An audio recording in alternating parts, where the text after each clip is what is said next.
right, thank you, Melissa. All right. And ChatGPT did not write my whole script. But I did prompt it, and I said, hey, can you write me an outline on employee engagement? And I started taking some ideas. I was like, all right, I don't like it. So I started over. But it is helpful. It's great to get the ideas flowing. So I love the demo this morning. That was really great. And it's something that I started to try to integrate into my workflow. So really fun. Super excited to be with you guys here this morning. So we have members of Express all scattered through here. If you're with Express, raise your hand. Awesome, all over the place. So glad to see you. So these are members of Express. Glad that they're at the tables. And y'all love to talk. Don't worry, this will not be a monologue. This will not be the last chance. You get to share at your tables, get some takeaways, and take them home with you. So this is going to be a lot of fun. I'm excited. This is such a great group and such a great morning to be together. Now, I want to start with a question. How many of you have ever had a miserable job? Okay, keep your hands up. What made it miserable? What management? Okay, I'm hearing management. Why? Who said management? Okay, why management? Don't look at your boss. Yeah. Boss is here, but no. People forgot how to be leaders versus managers. People forgot to be leaders versus managers. I love it. What else? What else made a miserable job? Lack of training. Okay, so you were thrust into something, had no idea what to do, and you're just like good at it, right? Yep, totally makes a miserable job. What else? Unclear expectations, totally. So you're there, you don't know what winning looks like. And every day you're kind of going back and forth. Am I winning? Am I not winning? And some days you feel like you are, some days you feel like you're not, but there's no feedback. There's no expectations, right? Totally. What else? What else makes a miserable job? Not being willing to make a concrete decision. Ooh, you got a leader that just can't make a decision, and there's no clarity. It's hard to work together. Totally. You can say something. Lack of flexibility. Say more. So, for instance, if you've got an employee that's really talented, but you've got it structured so much that doesn't fit their talents and gifts, that doesn't allow them to grow and to improve. Okay. So you've got your employee there in a box. That's all you need to do. You are a box. Don't be outside the box. Just be the box. Yep. Yeah, that's killer. Makes the job miserable. I saw a hand over here. Take one more. Go for it. Not getting the tools for the job. So you go do this job on your own. Like, we're not going to equip you. Sink or swim. Bye, love you. Right? Yeah. You know what? Spoiler alert, it's not about the job. Did anybody here digging ditches? Did anybody hear customer service? Did anybody hear data entry? Did anybody hear dispatching? Did anybody hear sales? It's not the job description. What was it? What makes a miserable job? Leadership, right? At the end of the day, every job can be an engaging, a meaningful job. I don't care what industry you're in. I don't care what the job is. But what it comes down to is both the worst part about job misery and the best part about job misery is it starts with you. It starts with leaders. It starts with all of you in this room. I love what John Maxwell says. Leadership defined simply is influence. Every single person has influence. The most introverted person in the world has influence on 10,000 people in their lifetime. You have influence. You're in this room cutting up, playing rock, paper, scissors. Y'all have a lot of influence in this room.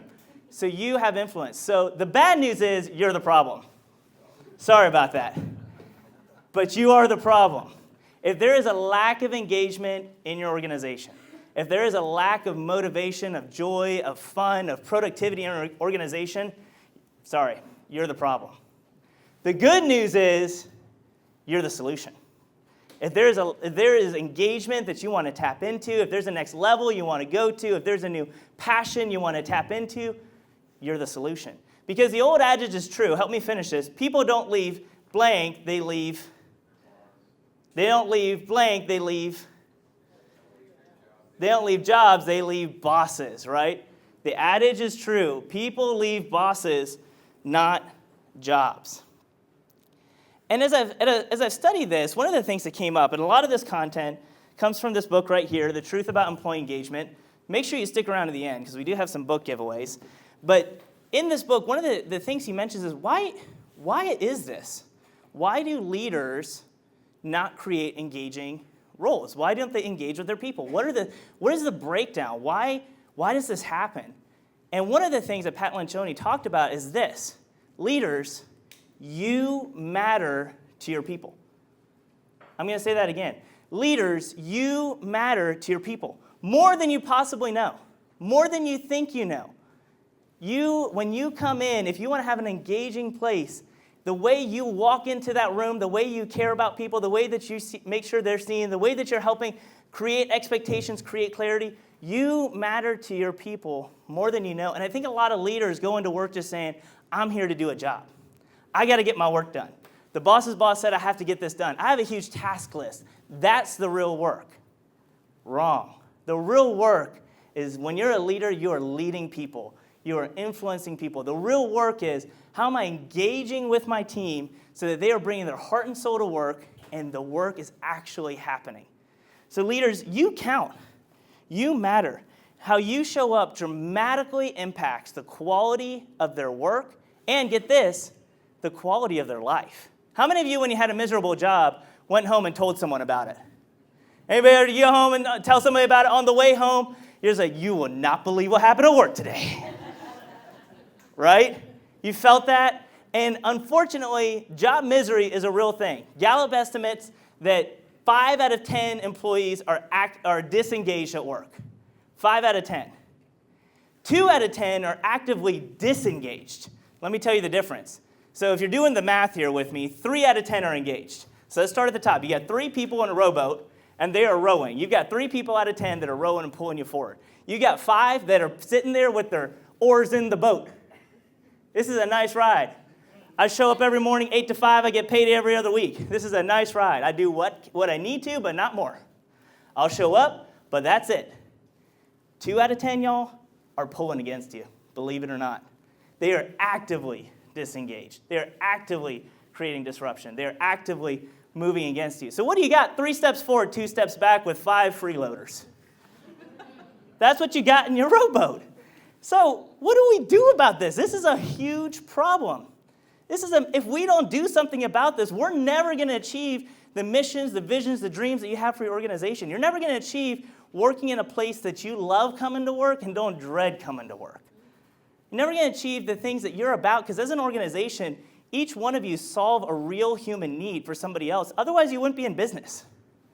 Todd and Della, when our air conditioner went out, and y'all came and fixed that, y'all saved our lives, okay? It was the dead of summer, and the AC goes out, and they come rolling over and fix that. Y'all know that made all the difference, right? I don't care what kind of profession you're in the profession of changing someone's life and bringing a service to people, and you'll never realize that mission and vision till you get everybody rowing in the same direction. So how do we do it? How do we make it happen? So today I want to share with you 3 core principles of the job misery triangle. You've got a note page on your desk, hopefully. It looks like this. You got space for notes. Leave the bottom for key takeaways. You're going to have some takeaways to walk out here with you. But you have space for notes. I'm going to walk you through here the model of job misery. And if we can flip this on its head, we can create engagement. Now, I'm going to warn you. What I'm about to share with you is a little obvious. It feels a little simple sometimes. Like, oh, couldn't I say something more complicated that makes me sound smart? This is it. This is what makes people engaged. But you know what the hard part is? The application. Getting it done. Day in and day out. Showing up on a Thursday and doing it. And not just a Monday, right? And then showing up on November and still doing it. And doing it and doing it and doing it and doing it until one day you look around and you're like, I like working here. This is cool. Everybody's engaged. I like everybody. We're doing some cool stuff. We're going places. But it takes application. It takes work. And it takes the first sign of a miserable job being eliminated, which is, you said it, immeasurement. Lack of clear expectations. Immeasurement. Okay, Lencioni made up that word. Don't Google it. Don't chat GPT it. It's not a real word. Immeasurement is the first sign of a miserable job. Because here's what it's like. How many of you are glad our football season's back? Thank the Lord. Something to watch on TV finally. It's back. So we got some fans in here. College, pro, what do we got? Shout it out. Who are we fans? We got OU. Let's go. That's bold in Texas. Come on. All right. Do we have any Longhorns fans, or is that it? You're going to let them say that? All right. Okay. All right. Tag, Stars. We got some hockey. Okay. I see you. All right. So here's the thing. My favorite sports experience I've ever had in my life was the Red River Showdown last year. Got to get a friend of mine called me the morning of. I was like, hey, I got tickets. Got extra tickets. Do you want to come? I was like, yeah, what time? Let's go. And so we get there, and the whole stadium is rocking. It is shaking. It is moving. Everybody is yelling, Texas sucks. OU sucks. I'm like, wow, this is nuts. This is so cool. I never experienced that before. I didn't go to a college football type university, so I hadn't experienced that electricity.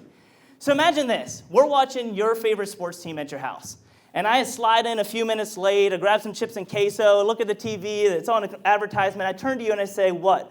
First question out of my mouth. What's the score? Yeah. And you go, Matt, there's no score today. The scoreboard went out. No score. It's the Red River Showdown. Yeah, no score today. Well, what are we doing? They let the third string play. What are we watching? There's no score. At this point, your cheese dip just became more engaging than the TV, all right? Okay, where am I going with this? When your team shows up to work without expectations, without a scoreboard, without knowing what winning looks like, they are as disengaged as your cheese dip. Put that on the Twitter. Right? When your team shows up and they don't know do you like winning? Does everybody here like winning? We just had a competition. Y'all like to win. So when you get done with work, you want to say, I won. I did that today. I got this done. I produced X number of widgets. I made X number of sales calls. I helped X number of people. I got this story. I had this happen. And here's the key about a measurement is that it cannot be subjective. Okay? It cannot be the manager walks by, and you mentioned earlier about expectations. I suspect that leader thought, oh, well, they should know what I'm expecting of them. We hired them for a cashier job. Just do a cashier job. Well, what's the measurement? How many items per hour? I worked at Walmart, and they had a little printout when I was 16 that would tell you how many items per minute you scanned. And I'd look around at the other cashiers and be like, I did 89. You did 93? No, you didn't. Boop, boop, boop, boop, boop, boop, boop, boop, boop, boop. I wanted to win. I wanted to know I was the best darn cashier there. The problem is nobody else cared, but I did. I wanted to win. I wanted somebody to do a customer sat score and say, hey, I checked out with Matt. It was a really good experience. You know what I didn't get? That, right? I went out and pushed carts. You want to win. We want to win. Your team wants to win. And it has to be objective. It must be a number they can count on their own. That they went to work, and you said make 100, and they did 120, and you give them a high five on the way out. Awesome. Did you have a good day? I don't know, boss. You tell me. No, you tell me. Did you have a good day? Boss, I hit 120. Let's go. You can drive home telling your significant other, yeah, I hit 120 today. I don't care what the number is, but you come up with a number. You say, I made X number of people smile today. If that's all you can figure out, you get a little sticky note with a scratch pad, and you say, how many people did I get to break a smile in the drive-thru line today?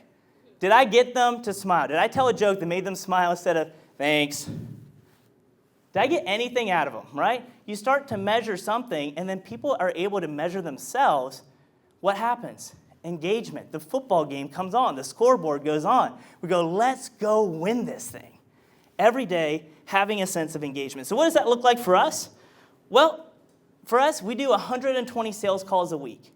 So for our sales team, 24 sales calls a day. So on our daily whiteboard, you get to put red or green, did you do your number of sales calls today? We aim for 15 interviews a week for people we're recruiting. 3 a day. Did you do it today? I'm going to put it up on the board. Did we place more people than we ended? Did we connect with more people than we didn't? So we're tracking those things and putting it together. Now, can a measurement be difficult to figure out? Yes, it can. But if you can't do it as a leader, darn sure your team ain't able to do it. So if you can't figure out as a leader how to give clear expectations and here's what to measure and here's how you're going to win, what do you think your team's coming in every day feeling? They can't figure it out either. If you have an administrative assistant, you're going, okay, well, they're not doing a certain number of things every day, but maybe it's, did the report get turned in on time by 3 p.m. on Wednesday this week, right? Did all of our I-9s and direct deposits get e-verified and processed this week? Yes or no? Maybe it's a yes or no. But at the end of the day, that individual can see for themselves, did I win? It's not about, did Matt come around and pat me on the back today? I know for myself, I won, I did my job, and I'm going out of here happy. Does that make sense? Are y'all tracking with me? Push back. Where is this hard? Why couldn't this happen? Yeah. What if the numbers never get hit? What if the numbers never get hit? Okay. What do you think? You got to adjust. Okay. So it could be a couple options, right? Keep going. Maybe the motivation's not there for the employees to reach those. Maybe the motivation's not there. Are the numbers realistic? Are other people hitting it? Maybe we don't have the right person on the team, right? Maybe we don't have somebody, and this is a whole another talk, but about humble, hungry, and smart. Maybe they're not hungry. Maybe they don't have a motor. Maybe they don't have an engine. And it's like, you know what? I love you, but you're not winning in this job. So to be unclear is to be unkind. One of my favorite quotes right there. Tweet that. To be unclear is to be unkind. And if I'm not clear with somebody who's losing in their job every day, they can't feel good about themselves. I don't feel good about them. Let's help you down the road, little buddy, and find you something you're going to be happy with. And you're going to thrive, and I'm going to thrive. We're all going to be a lot happier. Now, there could be a conversation about whether or not the numbers are right. We'll figure that out. But once we know they're right, then it's a matter about getting the right people to plug in. Great comment. Thank you. What else? You mentioned something back here. This is more with larger companies. Problem with management where the executive suite has no clue what the company does. Oh, man. So they are off in their ivory tower. Right. They're on Wall Street. Swapping from company to company every 2 to 3 years. Yeah. Doing job work, moving to make money for the shareholder Yeah. at the expense of the organization. Sure.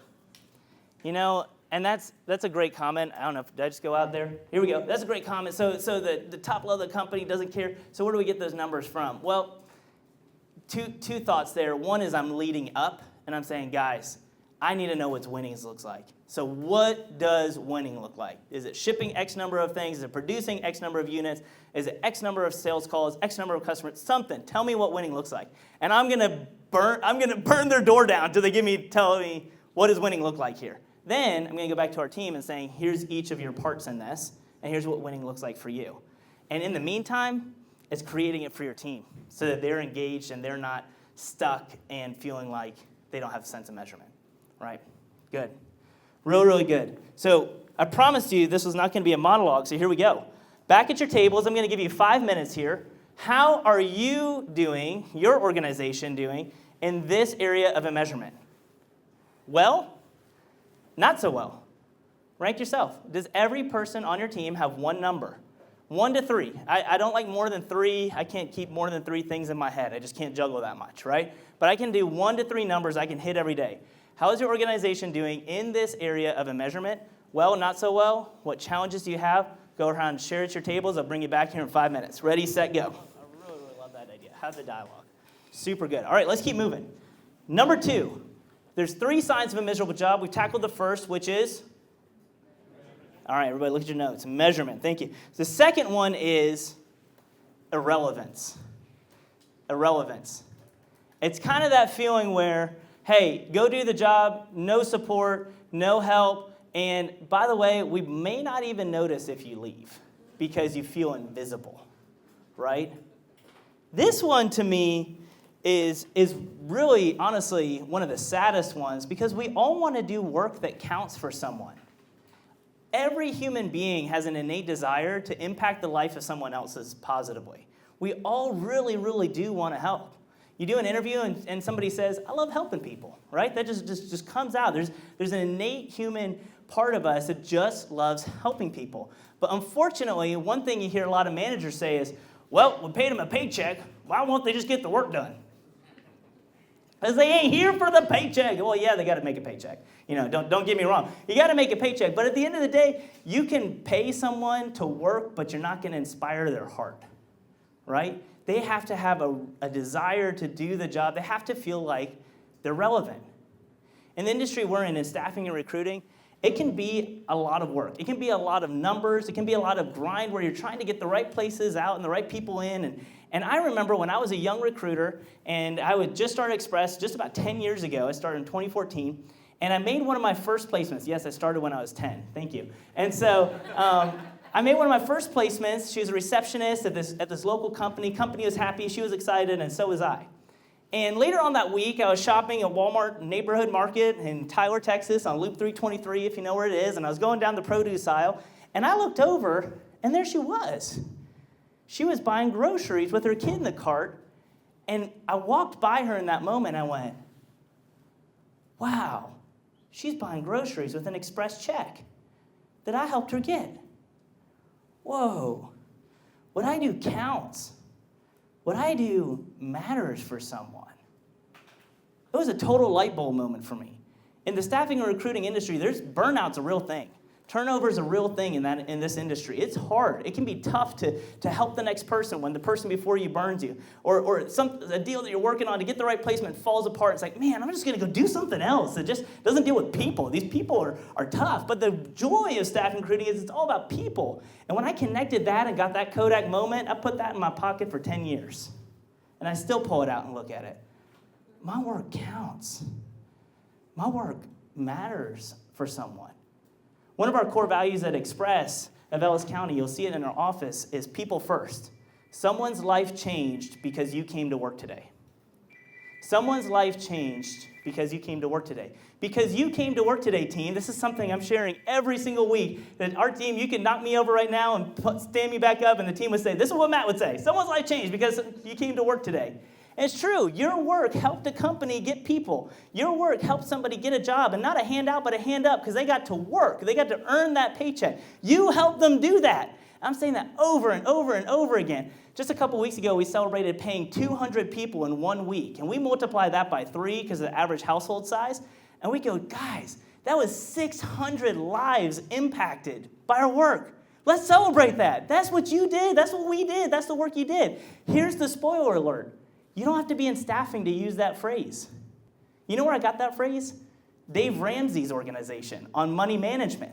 Because someone's life changed because you showed up and helped them do a budget that day, right? And you helped them get out of debt. Someone's life changed, Todd Della, because you came and changed our HVAC and got our AC working again. Someone's life changed, right? Where are the stories? Where is the connection? No matter if you're in building supplies and you walk into this building and say, hey, we helped do this. We helped create the concrete that went into the foundation that put this building up. Someone's life changed because you came to work today. It may be an effort to connect the dots. Sometimes, some of you in this room I know are in nonprofits, and you're getting to see the change all the time. One of the saddest things when I worked in a nonprofit is oftentimes we didn't celebrate that enough. The stories of what was happening. We went to work and did our jobs every day, counted the beans. I worked in accounting and made the deposits and went home, and nobody ever told me, hey, Matt, someone's life changed because you did that today in the accounting department that was essential to this organization. So I just went to my accounting job every day, right? It wasn't relevant. It didn't have meaning. I didn't get out in the field. I didn't get to see the people we were talking to. I didn't get to hear the stories of the life change. What is changing? Whose life is better because your organization is in business? Someone's is. Someone's is. Business is simply an economic exchange between a happy customer and someone who feels like it's a better worth of their dollars to spend it with you. That's just business. We bring value. If you're in business, you're bringing value to people's lives. How is it? How are you sharing that story? How are you making sure that every person on your team feels relevant and connected to the mission of what you're doing? From big companies to small. How are you doing it? And then here's the other key. I mentioned at the top that leaders, you matter. How you show up really makes a difference, dramatically impacts the quality of work. Here's the deal. You have some people on your team that what they need to hear from you today is my life changed because you came to work today. My life changed. Thank you for your support. Thank you for what you do here. You're changing my life because you're showing up. You're changing my life because you're coming to work and giving it your best. Maybe that's the message that your team needs to hear. So leaders, sometimes that feels, that's a hard coat to put on for me sometimes. Like, hey, I want you to know, like, you really impacted my life. But the times that I've shared that with people, genuinely with care, and they go, wow, I love that. I love helping people, and I'm glad that I got to help you. I go, oh, wow, I'm glad I didn't withhold that compliment or that praise from somebody that needed to know that their work was relevant. That it wasn't just coming in and pushing buttons and taking phone calls for the day. It was relevant to somebody. If you have a job where you feel irrelevant, invisible, unseen, unnoticed, unmissed, it's going to drive job misery and decrease engagement. Is making sense? Is tracking? In this section, I'm reminded of the story of when President Kennedy was trying to put a man on the moon. He visited NASA. Some of you have heard this story. He's walking through the hallways when he meets a janitor carrying a broom, and he says, "Sir, what are you doing here?" He said, "Mr. President, I'm putting a man on the moon." He got it. That man got it. He was putting a man on the moon. Didn't matter that he was sweeping the floors. He was putting a man on the moon. Someone's life changed because you came to work today. So at your tables, how is your organization doing in this area of irrelevance? How are you helping people see how they are making an impact on your customers, on the people that you serve, on you? How are you connecting the dots? How are you providing home? How are you beautifying homes and landscaping and our beautiful parkways? How are you bringing beauty to us so that people have joy? Right? How are we connecting the dots more than I'm laying sod? No, I'm creating a lawn for my kids to play on. You're changing lives when you do that, right? So how are you doing in this area of irrelevance? Does each person on your team know how they contribute? And what roles are challenging? Which ones are difficult to connect to that bigger vision? All right? You get 5 minutes at your tables. Ready, set, go. I love the connection. All right, here's what I want to hear. How do y'all change lives? I want to hear from some tables. What are you guys doing in this room that are changing people's lives? Shout it out. What do you got? Solving their problems. About doing what? What are you guys doing? Providing retail space, providing storage space. Providing retail space, storage space. And, There you go. Good. So how do you do that? You're a banker? No. Oh. What do you do? I just sell houses. You sell houses? No, you don't help them get in debt. You help them realize the dream of having a home. Oh, man. We're going to have to work on this together. We're going to work on this. All right, what else? What back here, what are you guys doing? How do you serve people? How are you changing lives? Yes? In my business, we make a painful event of life, or a very hard event of life, we make it easier. Okay, so what do you guys do? I work for funeral homes. You work for funeral homes. Ah, awesome. Thank you for doing that. My father-in-law is in the funeral home industry, and one of those things you never think about, and then when he started telling me the stories of families he met with to bring their loved ones back in their memory and celebrate them, I was like, wow, that's a ministry. That's awesome. Someone's life changed because you came to work today. That is awesome. Thank you. How about here? What do you guys got? 100%. Love that, Rick. Thanks for sharing. You're able to really bring some relevance to someone who feels completely invisible, right? That's amazing. Thank you for doing that. Oh, I love that. Guys, this is good stuff. This is good stuff. Like, this might be obvious. Did I say it earlier? Maybe simple, like relevant. Yeah, I get it.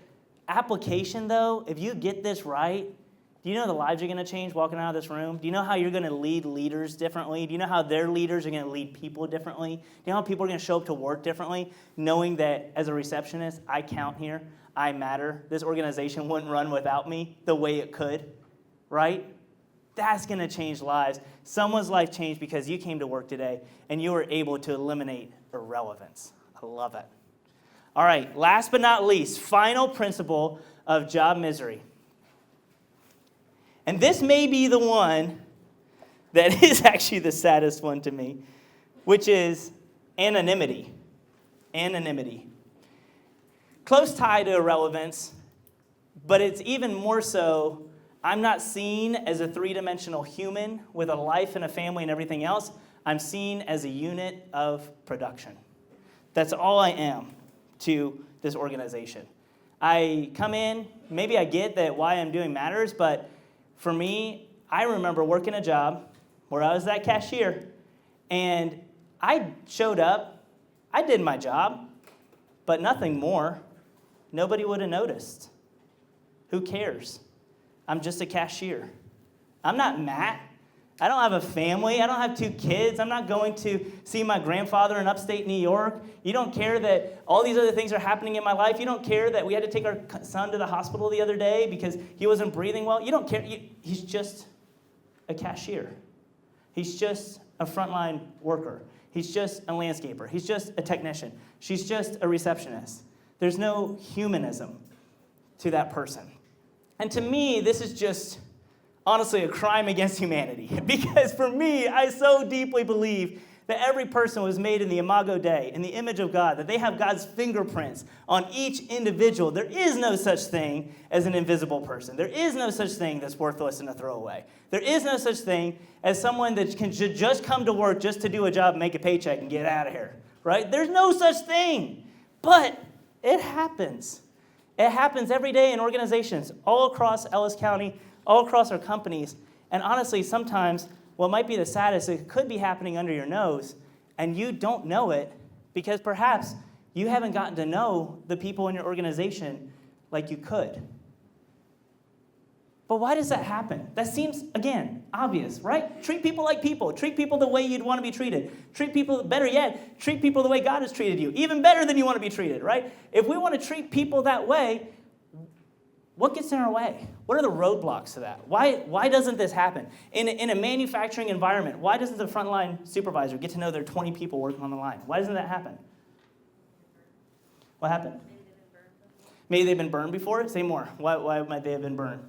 Like, they thought something was going to happen one way and it didn't, or somebody said something rude to them. Somebody said. Maybe they told something it didn't matter. Totally. Yeah. So they got to know somebody. Maybe they took advantage of that. Yeah. Maybe they said, oh, I've got all these family things going on. And the supervisor goes, last time I'm getting to know my people. Yeah. That was a heartache. I'm not doing that again. Yeah. So maybe they got jaded, right? Maybe they got burned. I love that answer. What else? There's some really good reasons why leaders don't get to know their people. What else? Numbers take priority over relationships. Numbers take priority, right? So we got to get numbers done. I got to get real work done. I don't have time to get to know you. Would you say that out loud? No, we wouldn't say that out loud, but would we do it out loud? It could happen. So we're busy, numbers driven. I don't have time. That's not real work, but it is real work. That's not real work, but it is real work, right? Back here, I saw another hand. Why else does this happen? Focus on leading up, trying to get, as a supervisor, trying to attain that next level. Okay, so maybe I'm so self-focused, I'm going to the next thing. And I'm trying to get, I don't have time for everybody behind me. I got to get up there. So I got to walk through the leadership line, right? I got to do my things. I got to check my boxes. And I don't have time for everybody else and y'all's problems down here, right? Maybe there's self-focus. I think some of that is all of us at one point had a first job. Y'all remember your first job? Y'all remember your first job? My first job, I was babysitting. Second first job, first W-2 job was Quiznos. Y'all remember Quiznos? Yes. The better Subway, right? And you get grilled sandwiches coming through. I was 15, and I got a free sandwich any size I wanted. Best job ever. Loaded that meat up. I think that guy was losing money on me. This is great. But you know what? I never got to know the owner of that franchise.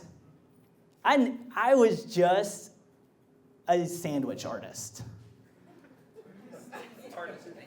I was an artist, man. I was Michelangelo in there. I mean, y'all know. There's a Sistine Chapel in Quiznos. I mean, I'm laying on my back eating olives, But, we all can connect with that idea of having our first job. But when that person comes in for their first job or second job or third job, maybe we've forgotten what it was like. Maybe we've had amnesia because we have just gotten into our careers. We're looking at advancement. We're looking at the numbers. We're too busy. Maybe, doggone it, we've gotten politically correct and can't talk about family. And, there's a space and time for that in interviewing. But once they're on your team, they're on your second family, y'all. Get to know somebody. What's going on this weekend? What'd y'all do this weekend? Follow up on it. Get to know your people. And God forbid something happens, when something happens in their first family, let them go be there. If it's an emergency, let them go. If it's a kid's play, let them be there. One of our core values at Express is second family. And the way we talk about that is we create respect and kind to each other, and we're cognizant of, we spent a lot of time together in here, but our first family is out there, right?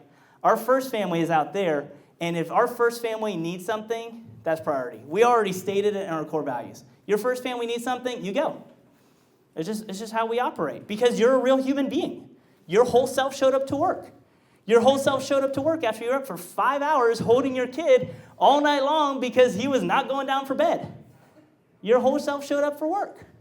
So when you check in and you say, hey, what's up? Like, you feel a little down today? Yeah, I was up all night. All of a sudden you have empathy, right? All of a sudden you have connection. And all of a sudden it's no longer, I'm just a worker, to I'm a real human being, right? I'm connected. Why else doesn't this happen? Yes? It's so good. That's so good. You know, workaholism is celebrated in our culture, but it's really a sickness. Did you catch its ism? It's an ism, right? It's a sickness. And you working 80 hours a week just to get ahead is not well. I don't remember who I heard this story from, but they were telling me about this guy who owned part of a restaurant chain in DFW, like 100 restaurants, and he was a part owner. And he worked dog hard, worked every 100 hours a week, 14 hours a day, 7 days a week, building this thing up, growing this thing. And he sat down and he said, you know what that got me? A really rich ex-wife.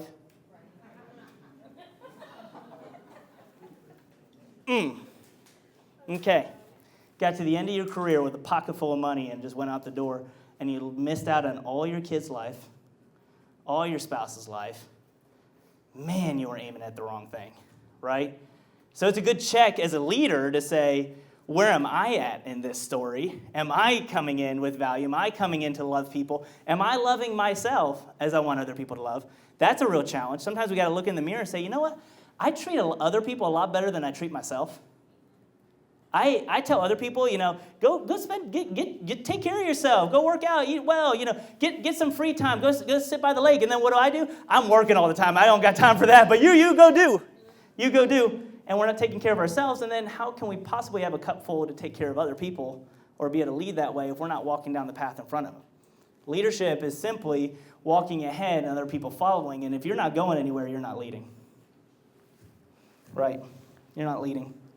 So my encouragement today is take an interest in your people. You know, one last thing I would add here, and this comes from the book, The Dream Manager, is get to know 3 key things about your people. I'm going to give you an acronym, FORD. It's not found on Road Dead. Sorry. FORD, some of you all are getting that one, stands for family, occupation, recreation, dreams. If you learn 2 out of 4 about someone, you have built a relationship. If you learn 3, you own the relationship. If you learn, this works for sales, this works for customer service, this works for developing your team. Family, occupation may feel fairly obvious, but how are you developing them in their occupation? How are they getting better in their occupation? How are they getting to the next level in their occupation? Recreation, what do you do for fun? And then dreams. This book, The Dream Manager, is all about an organization. It's a fable. I love fables. I love stories. The first 3 quarters of it, all he talks about is this organization that does office cleaning. They have hundreds of employees cleaning offices every day, but there's a high level of turnover, high level of disengagement. And they said, how do we engage our frontline workers? And you know the number one question they ask every single one of them? What are your dreams? What are your dreams? Y'all, we are dream factories. We are motivated by our dreams. If you're the kind of person that writes down your dreams, you're chasing dreams, right? If you're the person that doesn't write down your dreams, you're daydreaming anyway. We are dream factories. We want somebody to come alongside of us and say, hey, what's your dream? Let me help you get there. Would you do that for someone else? In this book, they talked about taking each frontline worker and finding out their dreams. Maybe it was a trip they wanted to go on. Maybe it was buying that first home. Maybe it was getting that car that they needed. Maybe whatever the thing was, and then the manager took a sincere interest in dreams and said, how can I help you? Maybe it was a financial literacy class. Maybe it was a language class. Maybe it was connecting the dots to a resource that they had no idea was out there, but it was connecting to their dreams. I want to encourage y'all to become dream managers, to eliminate anonymity. Get to know family, occupation, recreation, and dreams. So, it's time for a little table talk here. How are you doing in this area of anonymity? How is your organization doing to keep people from feeling anonymous? What's going well? What's not going so well? And what are the challenges? Especially in medium, larger organizations, it gets really hard the larger you get. Small organizations, sometimes it's nice. You're 5, 10 people, you can get to know people, have a little bit more time for it. Large organizations, it starts to fall apart at the edges. So how are we doing on that? Share at your tables. Ready, set, go. All right. We're going to land this plane here. So, for a book, who can name the 3 signs of a miserable job? Who's got it? For a book, who can name the 3 signs? Raise your hand. All right, let me back.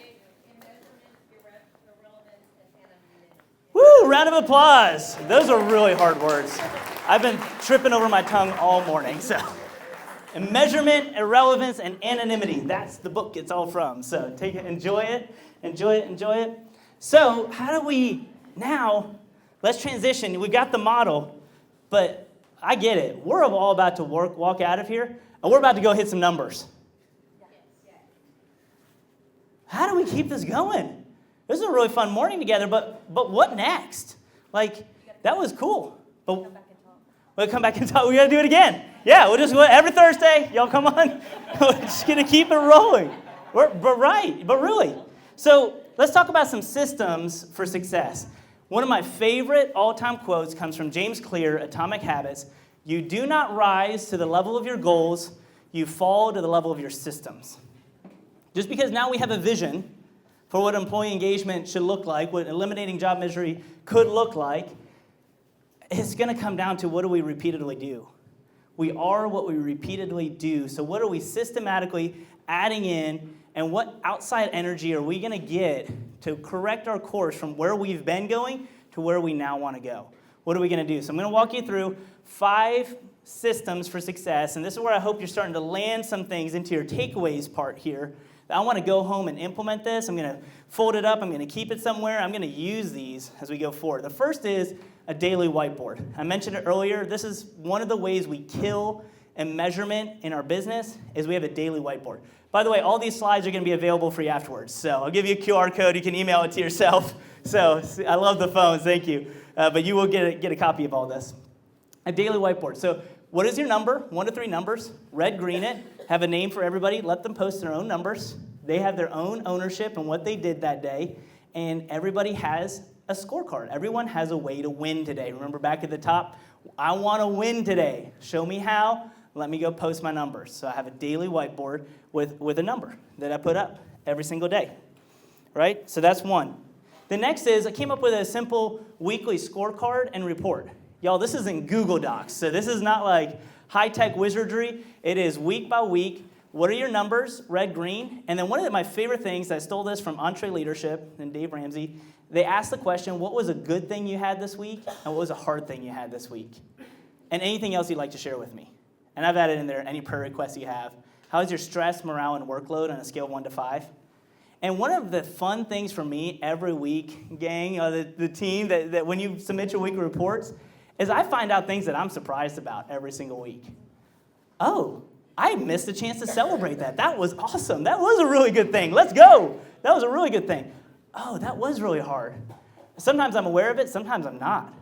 And giving the space and the venue to share, hey, this is something that happened this week, is such a treat for me. And I just, every time we talk about it as a team, like, hey, please share a good thing, a hard thing that happened this past week. And you could add in any kind of questions you want, depending on your industry, on what you're doing. But add some questions in there on a weekly report. And it's simple. At the end of the day, Friday, take a screenshot and email it to me. And then I just read weekly reports on Friday evening. And I'm always surprised at what I find out from the week. And I love to see how the numbers are trending. Weekly team meeting. We have 1 hour a week that we have a weekly team meeting. In this team meeting, we're killing in measurement and we're killing irrelevance because we look at our numbers. And the first thing we start our meeting with is, what are some good things that happened this week?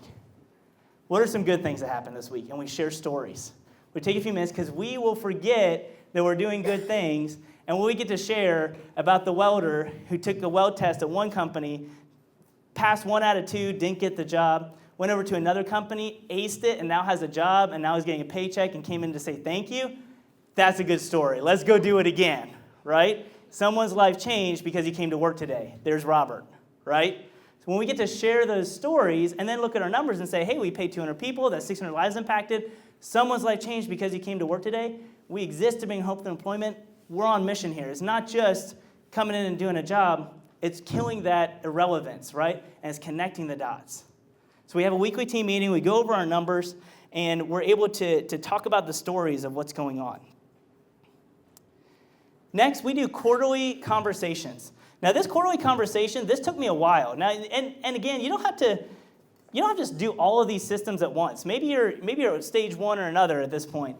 This is something that I got out of a book called How to Be a Great Boss. I didn't bring it with me today.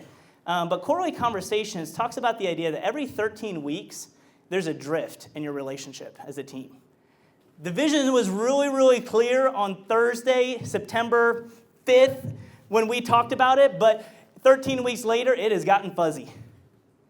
And having 1 hour conversation, one-on-one with each team member about what is our vision, what's working well in our organization, what's not working well, what are your dreams, coming back to this, what are your dreams, how can I help you get there in the next 13 weeks, and then what is your development plan, which is another book giveaway, Management is Dead. People want to be developed, not managed. People want to be developed, not managed.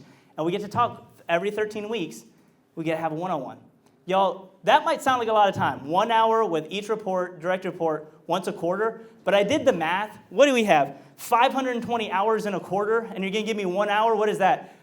1/10 of 1%. So give me 1/10 of 1% to connect with your people, see them, eliminate anonymity, see how things are really going on, connect with the vision, connect with where they are in the organization, and then it energizes for me the weekly one-on-one, which is a touch base. How's your scorecard doing? How's your weekly report? What are things going on that what are barriers I can eliminate? How's the family? What do you got going on this weekend? And again, killing anonymity, killing irrelevance. Hey, thank you for your hard work this week. You did a great job. Look at those numbers. Look at what's going on. How can I support you in this area? And oh, by the way, how's your personal development coming? Isn't that vacation coming up that you're dreaming about? Man, I'm super excited for that, right? You start doing some of these systems, and you start putting it into place, and the momentum starts to build, and it starts to just become part of who you are. The quarterly conversation, that's something I only started doing the past year. But for those of you who do one-on-ones already, if you're not doing one-on-ones, start with one-on-ones. And in the resources page, there's going to be a link to how to do one-on-ones if you've never done one-on-ones before. So I can give you that link. It's a great article from a company called Leader on how to do one-on-ones. If you're not doing one-on-ones, start there. But once you're doing one-on-ones, you're getting in a rhythm of that. The quarterly conversation takes it up a whole nother level. It's just been so much fun. Really got me out of just kind of routine one-on-ones. And really getting deep into where do you want to go, how is our organization doing, what's not working, what is working, how can we get there together, and just having that just set aside time that's not busy, just one-on-one for an hour. It's really, really special. So these are some systems for success that I encourage you to think about. So I want to give you just a minute here and go to your takeaways. What are you bringing back to the office today? What are you bringing back to the office today? What is something that's going to change this next week? What needs to be true this next week that's not currently true to start implementing what we've learned this morning? Ford? Good. Yep, write that down. Yep. Good. One way to think about this might be thinking about the job misery model. What are you best at right now as an organization, and what is your worst? Rank them 1 to 3. No hard feelings, just which one are we not doing the best at? And that's your lowest hanging fruit, right? Maybe the one that's just not the best is a measurement. We're doing okay on knowing people, we're doing okay on connecting the mission, but we're just not measuring much. Maybe that's your worst. Start there. Maybe it's the opposite. So rank them 1 to 3, and where can we get into this?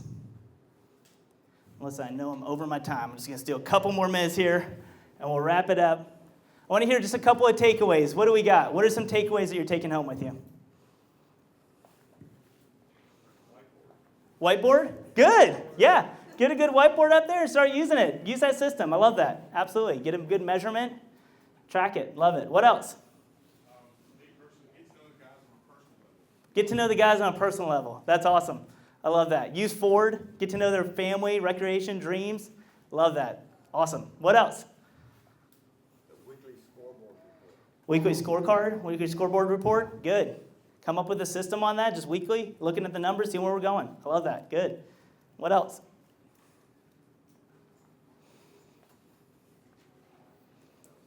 Yep.